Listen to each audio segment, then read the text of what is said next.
But what actually is feminism to you? Well, feminism is a movement that always, if you go back to feminism didn't start in the 1960s. It started in the 1800s with Elizabeth Cady Stanton. So if you go back to her Declaration of Sentiments in 1848, you already there see that it was about females' moral superiority and the hatred of men, this pathologization of masculinity. And that's continued, and it echoes in all feminist writings. I mean, then you have Betty Friedan in the 1960s who wrote that housewifery is a comfortable concentration camp. And so this was never a benign movement that simply went wrong in the 70s. This was always about freeing women from what, like they call it women's liberation, from what? From their family obligation and responsibilities. But with that, they took away the essence of femininity. And by that, I mean our sacrificing for our families, for our kids. That's the essence of our femininity. It is that nurturing and nesting that satisfies us. It's something that we require for our psychological health. And you see that now when we take that away from women, we suffer. We suffer psychologically. We need to nest and nurture. We need to make that home for the people we love. And that's what they wanted to free us from. That's the women's liberation, as they call it. All right, let me just to play devil's advocate, because of course, like I'm also, of course, we're from the Netherlands. There are going to be many people listening that might think that at least some feminism that is good, and I would argue that I think that one of the primary arguments that you will get is, okay, maybe there have been quite some extreme views in feminism, but people also associate with feminism with right for women to vote, for example. Also with the right that women later in life actually can work.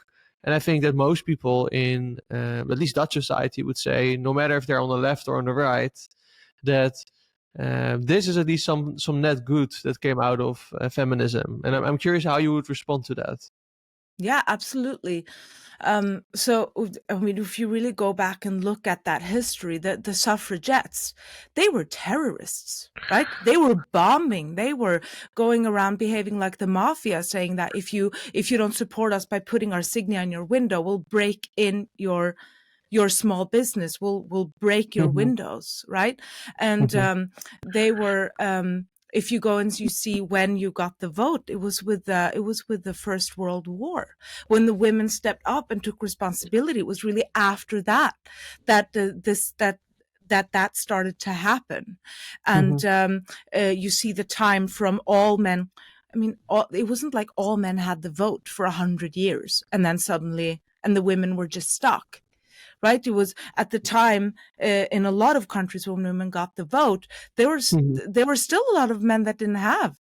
Right? It was about the vote was about it was called the bullet, the ballot of the bullet, right? Because men had to go out and die in war. So the voting was about having a decision in that. When do I have to go and die for my country?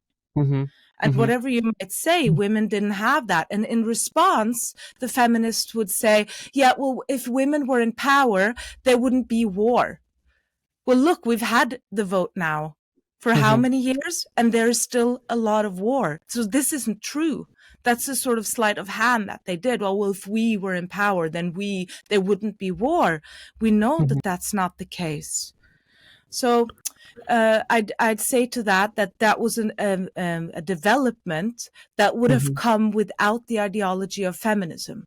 If you look at the feminists, they were all privileged middle upper class women, right, fighting because they had a resentment towards the men in their class. So you just go and look at what they're writing. It was never about women's rights. It was about their own envy. It's an interesting point, and something that you're pointing out. For if you take, for example, the Netherlands, there's only a 3-year difference between general voting rights for men and women. This was like 1917 for men and 1920 for women. So I agree with you. This is quite close. I guess it was just important to bring this up. Of course, you can make many arguments about historical complexity, but I do think it's good that you're pointing out that there's a lot of radical ideas within this movement long before we had, let's say, third or fourth wave of feminism. I guess another claim that you were making that it's good to investigate is that, let's say, feminist belief and the feminist lifestyle, if I can say it like this, is bad for the mental health of women. That's basically one of your primary claims, I would say. If you look at what the feminists are fighting for now, it still isn't women's rights, right? They're very unconcerned with women who are suffering in the world at large. Right. If you look at we just had Women's Day, Women's International Day. And what are they then? What are they fighting for? They're definitely not fighting for the 12-year-old Afghani girls who are whipped publicly because they don't satisfy their husband's sexual desires, right? They're 12 years old. That you don't hear feminists screaming about that. You hear about the rights of LGBTQ or whatever. It's about a very small subset of women, and they're fighting for their own egos in that class, right? They want to fight for affirmative action. Why do rich liberal women need affirmative action, right? I've worked in the district in Switzerland. I've worked in a district in Norway. They don't want affirmative action. They want to stay home with their kids, like they're florists, they're cashiers. They want to stay, they want their husbands to have a decent salary so that they can stay home with their kids. And they tell me that they don't want daycare solutions. It's an interesting point, and I would say, again, to play devil's advocate so you can lay out your argument, most women, from my experience, kind of want at least the option in specific situations to, for example, go to work, not go to work. I do think that many women, at least now I see, of course, I have my own young child. I see the situation with when my wife is around other women in this life stage. Of course, many of them want to stay at home, but I also see some that don't.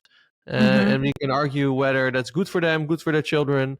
I definitely have my opinion about that. But what would you say then to women from this feminist point of view that say, okay, maybe in general, it's not good for women, especially when you have young children, to leave them with strangers in a daycare and to just go to work. But at least I want to live in a free society where it is an option if I want to or if it's necessary. I totally get this argument. I hear it a lot. And it's never about, taking women out and into the home forever, right? You can, but now we're choosing careers where you can't leave it even for a second out of fear of falling out. So it's about a couple of things. It's about what we choose as a career, that you can't do it piecemeal. Yes. And that you then feel stuck. I get that. And then it's about having completely lost the sense of what our kids need. And for me, it's just getting back to, because none of these concerns are, when we're talking about men's rights, yes, right? We're not talking about, I'm just so tired of always hearing about how we need to fulfill women's every whim and desire, right? Our femininity is about thinking about our children. And for them, being in a daycare is very damaging. We know that kids have a higher cortisol level who are in daycare than who are home with their mothers. Right? We see the dramatic rise in different mental disorders, not just anxiety and depression. I'm talking about cluster B disorders, not from social media started, but from the 90s, from when we shoved all women into the workforce. You see this very clearly in Norway, for example, that this already started in the 90s. So we know it's not good for kids. We know women are suffering, and all we're hearing is still, well, what about women, and how can we fulfill their every desire? Right? How can we make it right for them? Mhm. But how can we make it right for the family as a whole, so that children and men also come out of this decently? Mhm. It's a fair point, but I think maybe we even need to take a step back, because you're already making the assumption, which I personally also agree with, but many people that would call themselves feminists would not, is that there is a significant importance for people, but especially also for women, to have a family life. I think you see the articles and the statistics going up. Of course, we have now, let's say, a negative birth rate below the replacement level in all European countries. We see more and more women that call themselves childless by choice. We we see this happening all over Europe, and in general also in North America.